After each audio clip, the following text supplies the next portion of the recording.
en plus de se distinguer.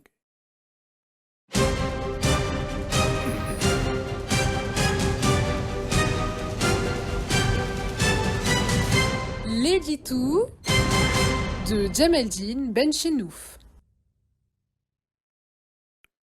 Salam alaikum, Azulfillaoun, bonsoir. En plus de se distinguer par toutes les turpitudes imaginables, les systèmes illégitimes partagent tous une grosse caractéristique. Ils sont systémiquement médiocrates. Autrement dit, dans l'incapacité intrinsèque de pouvoir générer du mérite, et encore moins de pouvoir l'intégrer dans leur mode de gouvernance, même s'il est importé d'un système méritocrate. Je m'explique.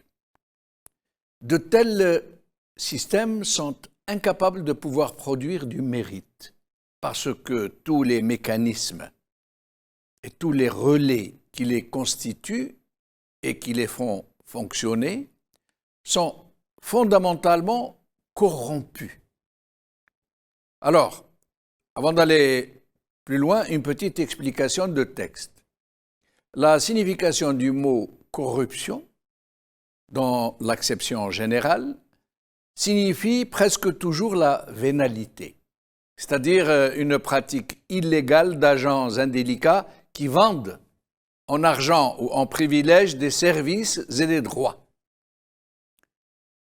Or, en l'occurrence, le sens premier du mot corruption n'est pas la vénalité, rachwa, mais l'action souvent insidieuse d'altérer, de décomposer la nature initialement saine d'un produit de la nature, de la société ou d'une personne.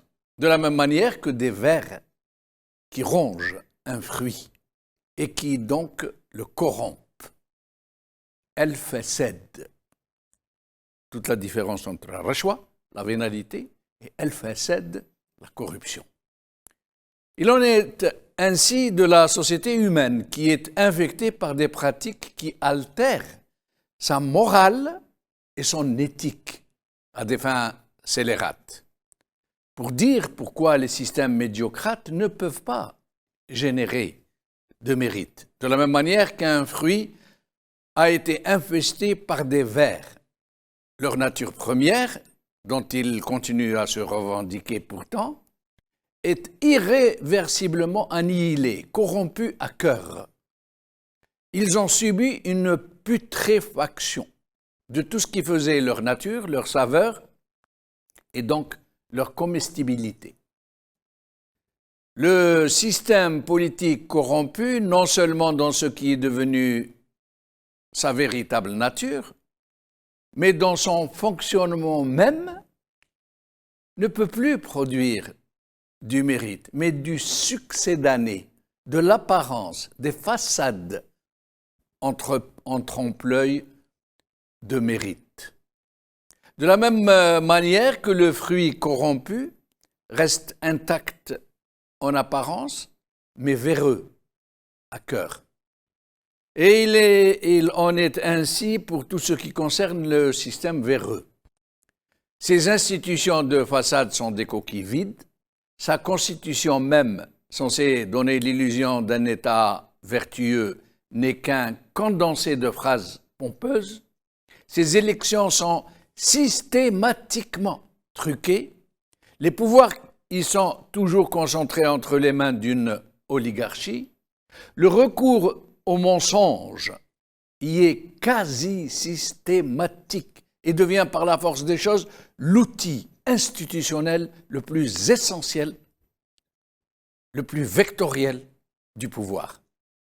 C'est pour cela qu'un tel système est stérile, parce que tout ce qui le constitue est fondamentalement erroné, corrompu, sans véritable substance, sans valeur civique et patriotique, sans ancrage autre que celui de la corruption systémique depuis son école, son université, son gouvernement, son administration, ses institutions, son économie, contrôlée par les barons du régime et toute la faune de prédateurs que sont tous les relais du système.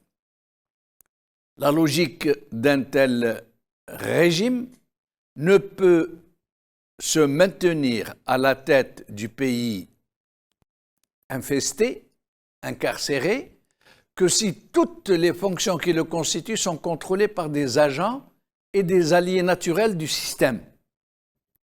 Les technocrates et les fonctionnaires intègres dont le régime a besoin pour faire fonctionner le pays à un minimum de satisfaction pour éviter l'explosion générale, n'ont pas d'autre choix que de se soumettre à cette logique de corruption généralisée.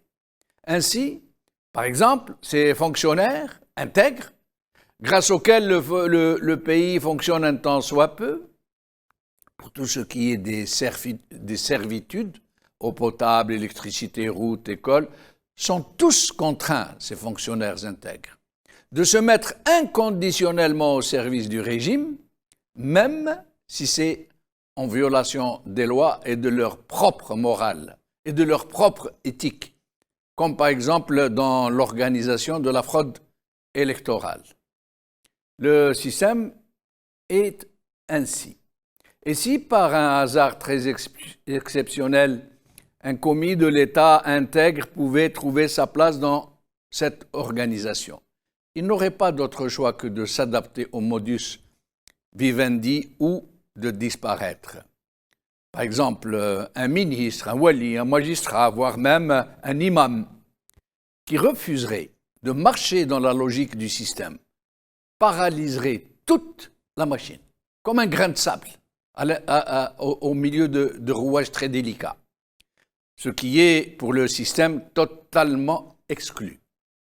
Il en est ainsi, et il est ainsi du président de la République algérienne qui fête en ce moment son 3e anniversaire à la tête du pays. Il a été porté à ses charges par la fraude électorale. Il est donc foncièrement, naturellement et systémiquement dans l'incapacité de mener le pays à sa libération, de le débarrasser de ceux-là même qui l'ont fait roi. La suite pour demain, pour voir comment se conçoit et comment se passe cette commémoration présidentielle. Qawala khair.